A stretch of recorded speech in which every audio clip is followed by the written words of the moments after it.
Welcome to this week's edition of Uvaga Uvaga. We are coming to you from the museum, the home of the beautiful game. Our mission is to bring people together to celebrate the bonds we have in common and to learn about and appreciate the good things that we all bring to the table. Today, we spotlight football diplomacy as a beacon that can light up the darkest night. Diplomacy has the power to shift our focus away from the things that divide us. Our focus is to provide opportunities for young people to experience the beauty of the game.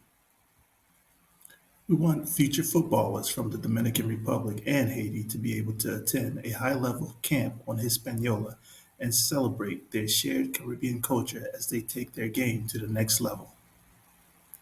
We want kids to have greater access to the game, and we want to teach kids and coaches that the beautiful game can bring divided islands together. It can bring communities together. It brings people together. That's the beauty of football. The Dominican kid listens to the same rapper the Haitian kid listens to, and the Haitian kid wants the same limited edition red, white, and blues as the Dominican kid. Every Dominican and Haitian kid should be able to sit at the same table and feel at home eating rice and peas, snapper, and guava juice. Now, if you throw in some Johnny cakes, we can really have a party. Good food is good food, regardless of what language the cook speaks. Haitians and Dominicans sleep on different sides of the same island, but they all cheer for Mbappe. We need connections to build relationships. Take, for instance, a great football team. Let's say the Spanish team that won the 2010 World Cup in South Africa. That was by far one of the best teams I have ever seen play in the World Cup. I remember seeing them play in the build up to the World Cup and thinking, this team is special. 12 of the 23 players on the team came from either Real Madrid or FC Barcelona. Only three players on the team played outside of Spain, and two of those players played for the same Liverpool squad.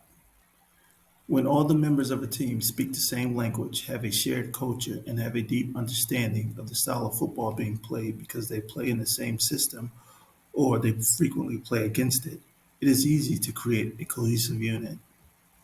The 2010 Spanish national team was truly a great national team. They understood one another and they played like it. They had their unique style of play, a great manager who knew how to bring them together, and a collection of top shelf athletes who were hungry for a World Cup title. There was no need to divide the team into a Catalan and Castilian camp and reenact the Spanish Civil War. Unity prevailed in the locker room and the team was victorious on the pitch. People can put aside their differences and focus on the big picture if they have a common goal and spend time together.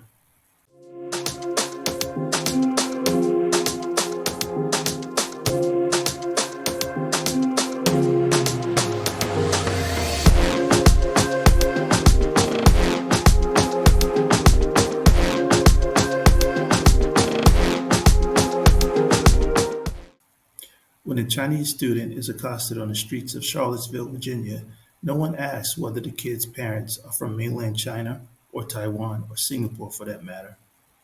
He is simply a Chinese kid. We typically have a certain degree of sympathy towards the kid, but most people who are Chinese usually have a heightened level of empathy because they identify with the kid. It could be them, their brother, or son. A cultural identity transcends rivers, mountains, straits, and even national borders. During the Warring States period and the Chinese Civil War of the 20th century, China was divided and arguably at its weakest.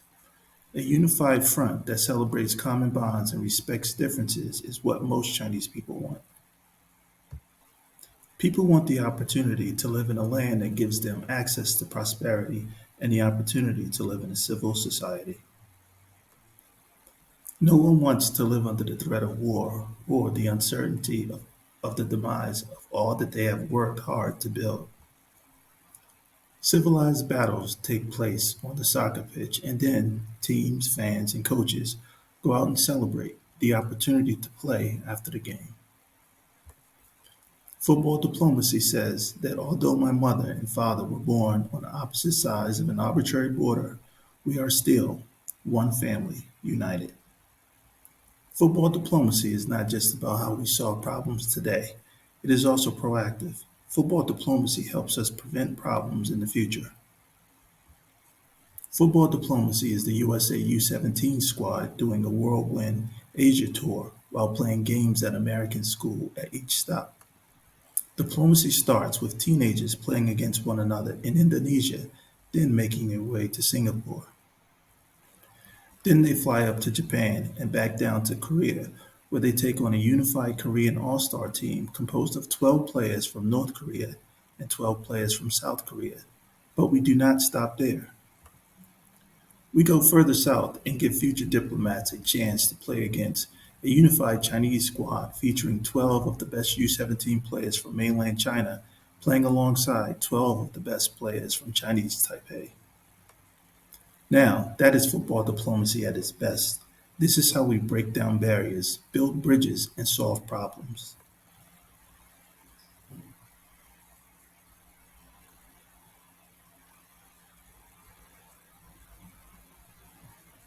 Again, bringing people together is how we solve problems. What barriers are you willing to remove? What bridges are you willing to build? Until next time, my friends, join us next week for the next episode of Uvaga Uvaga, brought to you by EFC United, One Football Club, United.